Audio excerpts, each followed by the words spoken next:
Hola a todos, bienvenidos una vez más. Seguimos aquí conversando sobre la realidad y la verdad del pensamiento. ¿Cómo está, amigo mío? Muy bien, pues muchas gracias. Continuamos en nuestro humilde esfuerzo y vamos directo al punto donde lo dejamos. Vamos directo. En la grabación anterior hablábamos de la posibilidad del pensamiento como una realidad que quedaba evidenciada, ¿cierto?, por la existencia de las leyes de la lógica.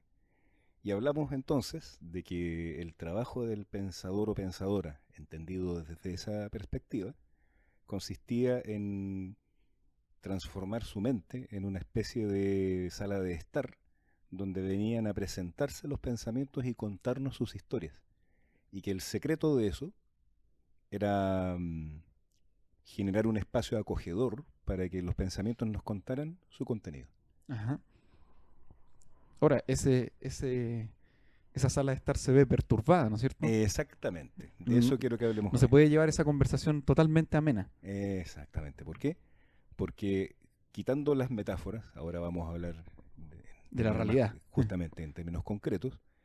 Cada vez que yo trato de pensar, voy a notar que en mi conciencia, en mi mente, se cruzan una cantidad de contenidos que tratan de sacarme del hilo de la lógica.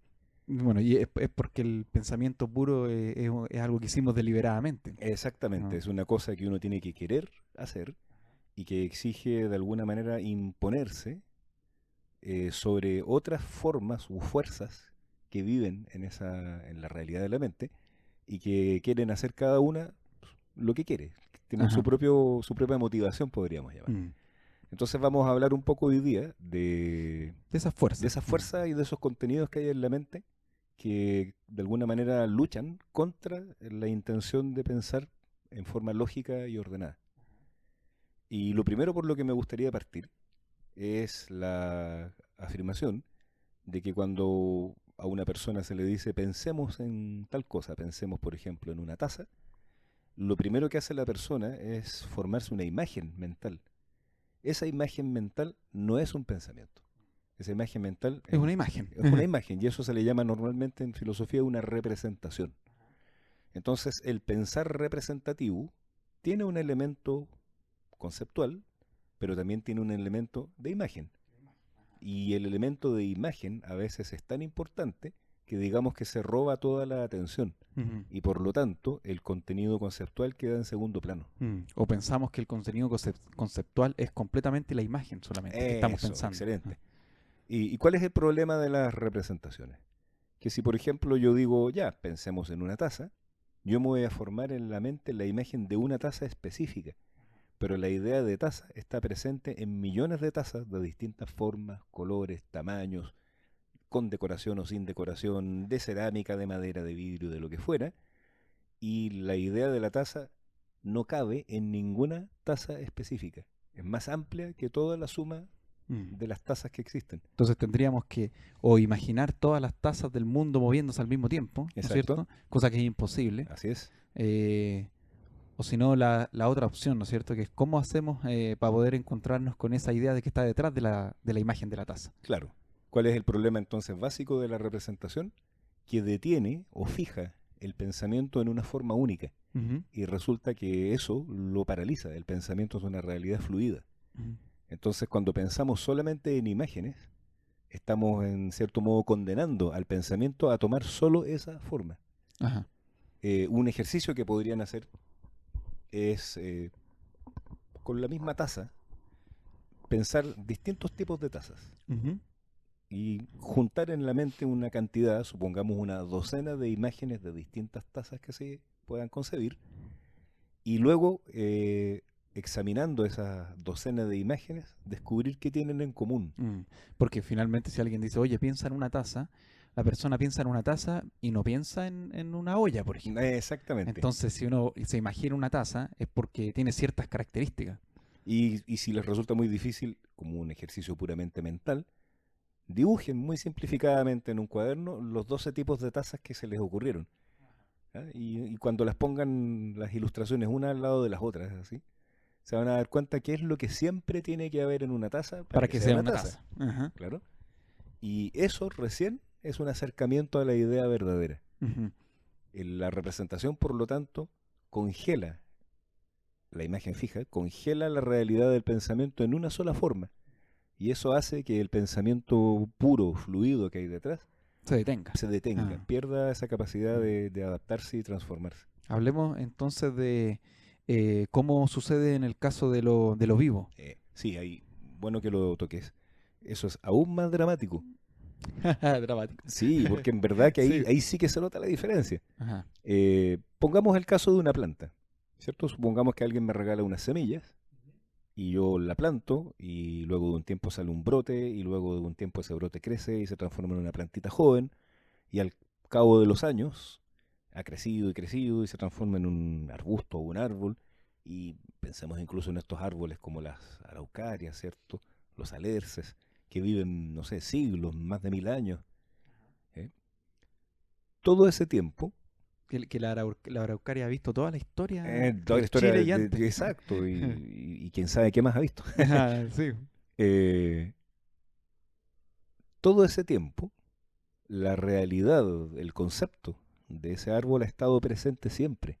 No importa si en la semilla, no importa si en el arbolito de 1 centímetro de alto cuando recién brotó de la tierra, o cuando ya llega a tener el tamaño adulto y Mm. envejece O cuando lentamente. tenía 100, 200 o 1000 años en el caso de una Exacto, araucaria, ¿no es cierto? exacto. Entonces, si yo en mi mente formo una imagen específica, estoy seleccionando de todo ese continuo de cambios que es el ser vivo, Ajá. estoy seleccionando solo una imagen, estoy siendo injusto con todo lo demás. El ser vivo no es la fotografía que yo le tomé en mi mente, el ser vivo es el proceso que abarca desde que era semilla hasta que muere. Y hasta por ahí, porque incluso la semilla es a su vez la continuación de otro De árbol otra. igual Ajá. anterior, y este otro árbol que yo estoy tomando como individuo, también va a producir a su debido tiempo semillas que van a generar otros descendientes. Ajá. Entonces la idea de un continuo es aún mayor. Mm. Y bueno, ¿para qué vamos a hablar de las personas, ¿no es Uf, cierto? claro, El prejuicio y todo lo que lleva eso. Pero en el fondo son imágenes detenidas que no nos permiten ver la idea completamente, o sea, lo exacto, esencial. Mm. exacto. Se tiende a perder en el detalle de lo fijo, se tiende a perder la fluidez, lo continuo, lo que ha estado siempre presente.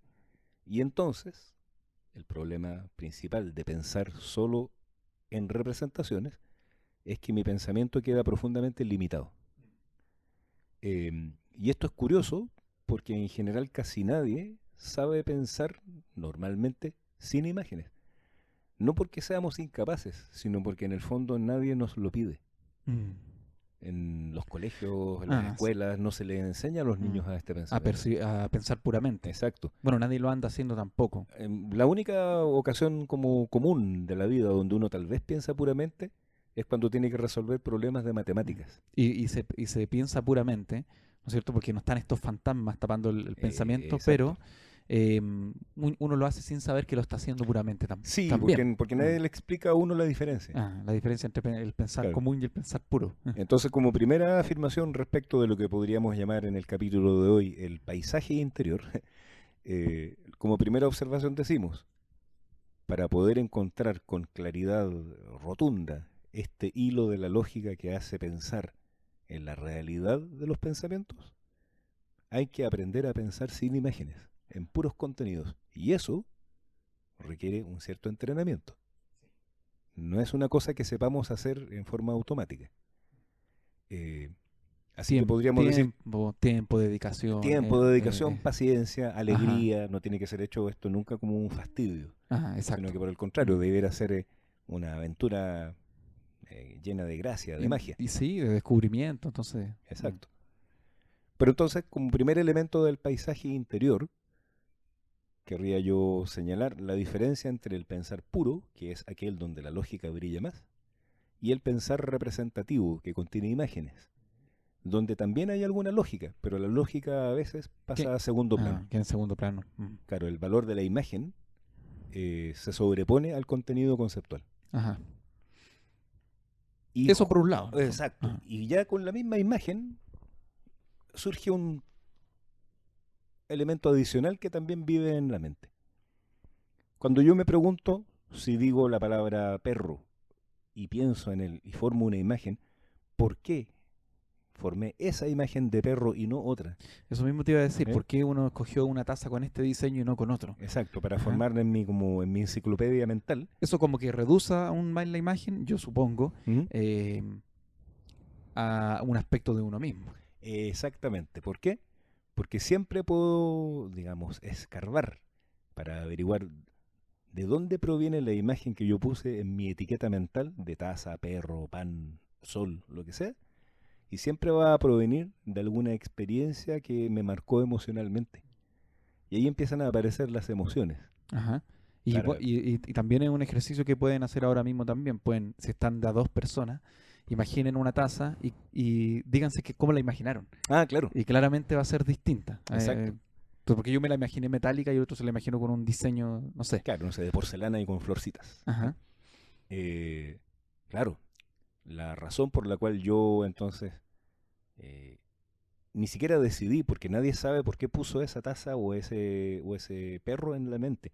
La razón por la que quedó ahí muy a menudo tiene que ver con alguna emoción más intensa que una experiencia relacionada con esa taza me hizo vivir. Y que uno ni siquiera recuerda. No, quedó Ajá. ahí y claro, uno tendría que hacer un ejercicio muy profundo de introspección para descubrir por qué ese perro en especial.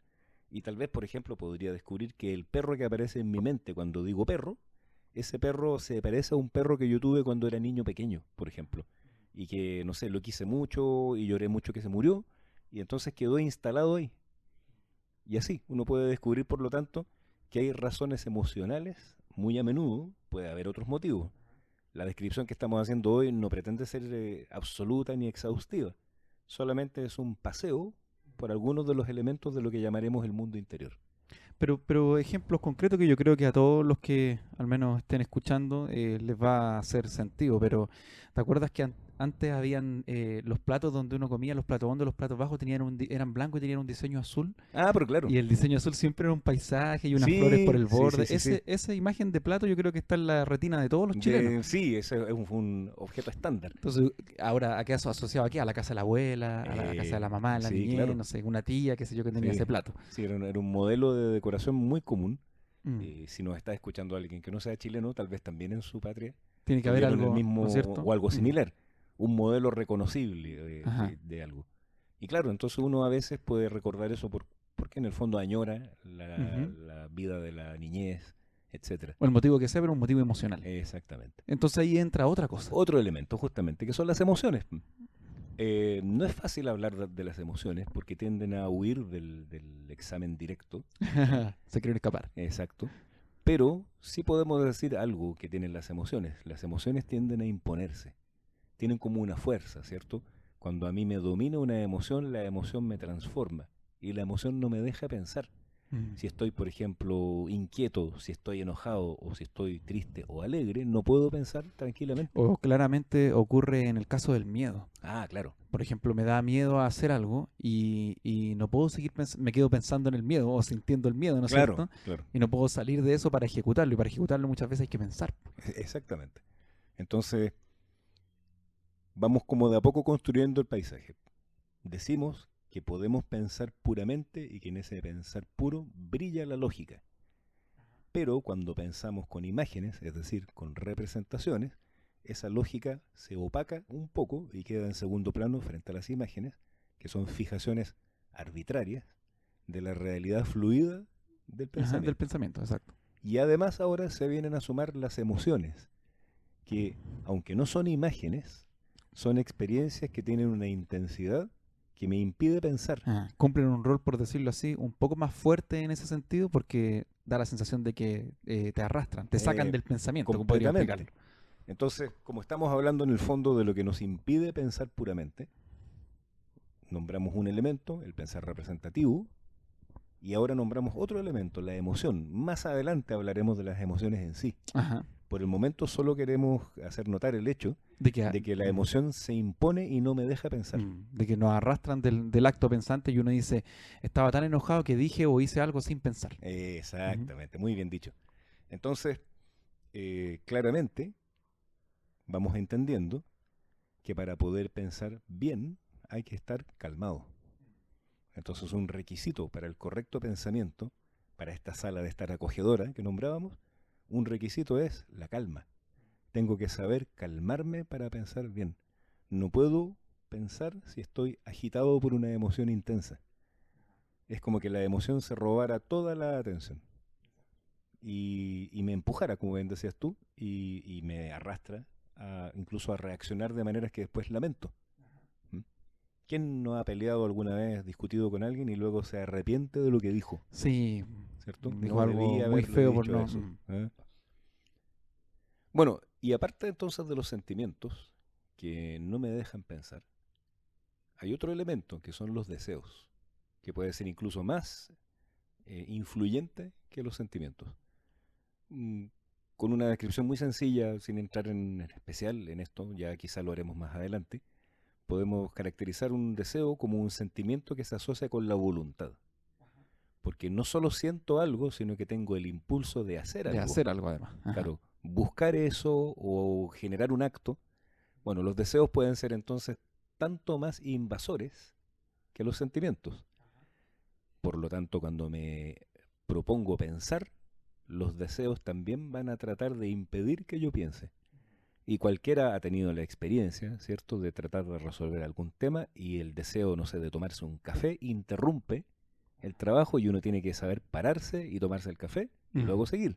Ocurre mucho cuando la gente está a dieta, Ah, quiere cuidar su salud y dice, no, no tengo que comer esto, y se deja llevar por el deseo, ¿no es cierto? Y se come 10 berlines, y después se tira en la cama y dice, pucha, no debía no haberlo hecho. debía Ahí haberlo hecho. recién viene la razón. Exactamente, Ajá, claro. Entonces, estamos haciendo en el fondo una descripción graciosa, si ustedes quieren, de lo que podemos llamar, sin ánimo catastrofista, los enemigos del pensamiento. exacto. O para ¿Mm? qué hablar de la infidelidad, ¿no es cierto? Oh, En la sexualidad. no, claro, no. ¿Para qué hablar de...? Pero en el fondo eso, que nos saca, el deseo nos saca del pensamiento, ¿no? Exactamente. Entonces, elementos de nuestro mundo interior que de alguna forma compiten con la intención de pensar puramente. Ajá. ¿Ya? Hemos nombrado el pensar representativo, que aunque tiene un componente conceptual, tiene también una limitación. Hemos hablado luego de las emociones, cuya intensidad no me deja concentrarme. Y hablamos ahora del deseo, que aparte de la emoción que me impide concentrarme, involucra mi voluntad. Ujú. Y como pensar requiere de toda mi voluntad, la voluntad que el deseo me roba, por decirlo así, no la puedo usar para pensar, po. Exacto. Mi voluntad En, queda capturada por el deseo. en el caso del sentimiento, por si alguien lo piensa también, el sentimiento también hace mover la voluntad, pero no siempre, No siempre. Yo puedo sentir una gran pena sin necesidad de hacer de algo. hacer algo. Ajá. Claro. O puedo sentir una gran alegría por una persona, pero no por eso le voy a dar un abrazo. ¿Eh? Exacto. Puedo quedarme ahí. En cambio, el deseo sí, siempre está Tiene que asociado a la involucrar voluntad. un acto. Ujú. Claro, el deseo tiene que ver con un acto. Entonces, el deseo también impide que yo piense concretamente. Tengo que saber estar en calma, tanto de las emociones como los deseos, para poder pensar bien. Otro elemento menos notorio que el deseo o que el sentimiento en general que me impide pensar bien son las costumbres. El hábito pensante, es decir, por ejemplo, la tendencia a pensar siempre de la misma manera.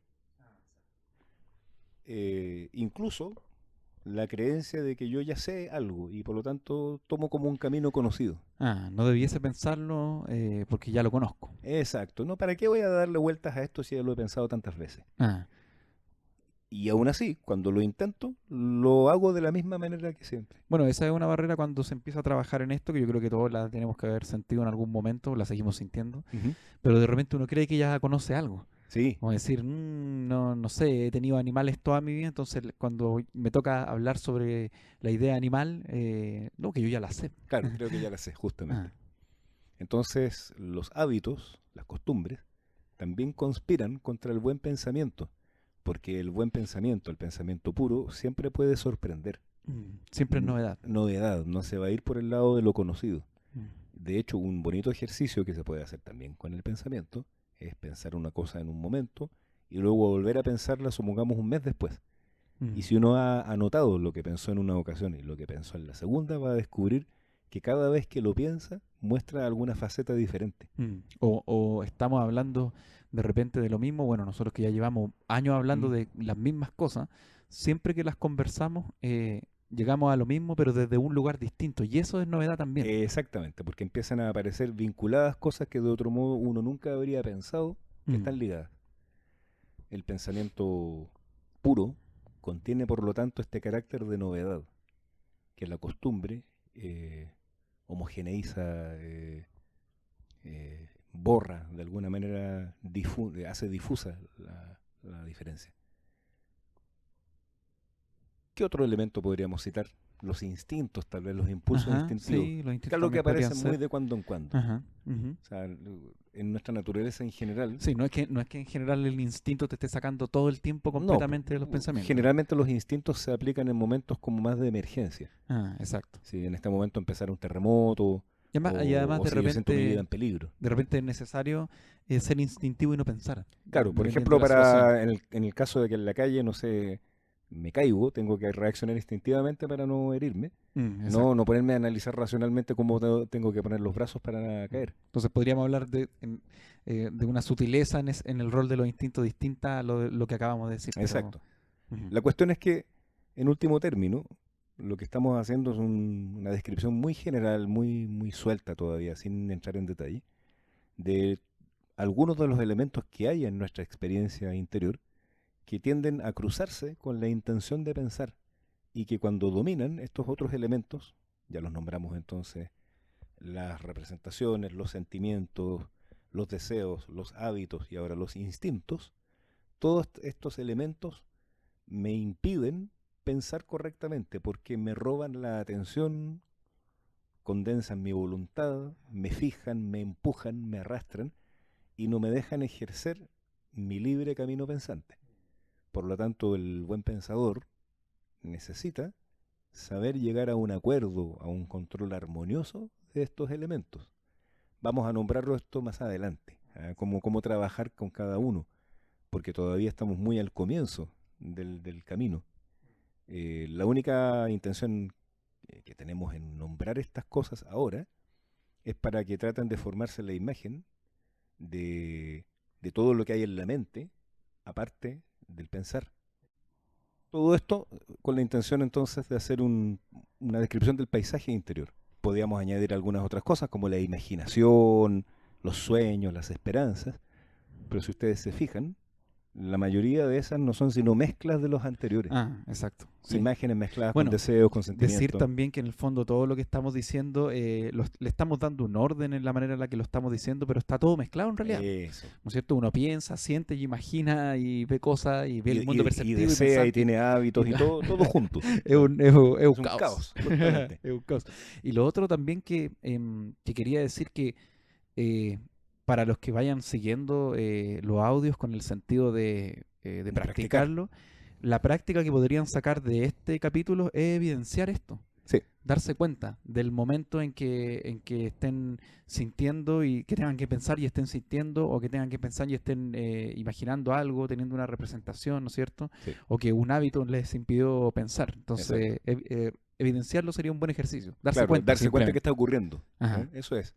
Claro, la intención de lo de hoy es nombrar, describir aspectos de la realidad cotidiana. En el fondo, para que vayamos comprendiendo que pensar puramente es un trabajo. Es un trabajo que requiere concentración, voluntad, calma, disposición, etcétera. Tiempo. Tiempo, claro. Y que contra eso tienden a cruzarse estas otras fuerzas. Eh, Luego vamos a sacar, ya en las próximas grabaciones, algunas conclusiones de la existencia de esta realidad del pensamiento. Pero hoy solo queríamos hablar en general del rol que tienen estos otros elementos que no son pensamientos y de que en general todos ellos trabajan, por decirlo así, para dificultar el trabajo pensante, para hacer complicado el hecho de pensar. Entonces se pone más interesante porque vamos abriendo el camino para poder pensar correctamente. Exactamente. Pensar correctamente es entonces un acto voluntario que es un desafío y debiera encenderme ese desafío, ser capaz de pensar correctamente. Entonces, para encenderlo a ustedes, les decimos que van a poder pensar correctamente teniendo una representación terrible tal vez, o compleja para usted, o una imagen perceptiva compleja para usted, o un sentimiento también complejo. Sí, Se puede seguir pensando correctamente em, a pesar de que algo nos quiera botar en el fondo. exactamente. La idea es que uno aprende con el tiempo a asegurar o garantizar la actividad pensante aún en presencia de una intensa emoción, deseo, hábito, etcétera. Independiente de lo que nos quiera sacar. Pero de a Exactamente, poquito. Vamos de a exactamente. poco. Solo queríamos nombrar algunos de estos elementos. Insisto que una descripción más detallada podrá venir más adelante. La idea entonces es proponerse pensar sin caer en ninguna de estas cosas. Exacto. A eso lo invitamos. Claro, a que se sienten y traten de pensar puramente, con calma, con atención y vean cómo les va. Exacto. Y nos cuentan. Sería genial, ¿cierto? Vamos a estar llenos de mensajes que dicen los odio, me han hecho sufrir terriblemente. Me he dado cuenta de todas mis dificultades. Claro. En las próximas ocasiones ya hablaremos entonces de lo que se deriva de la aceptación, a qué nos lleva a aceptar que el pensamiento sea una realidad.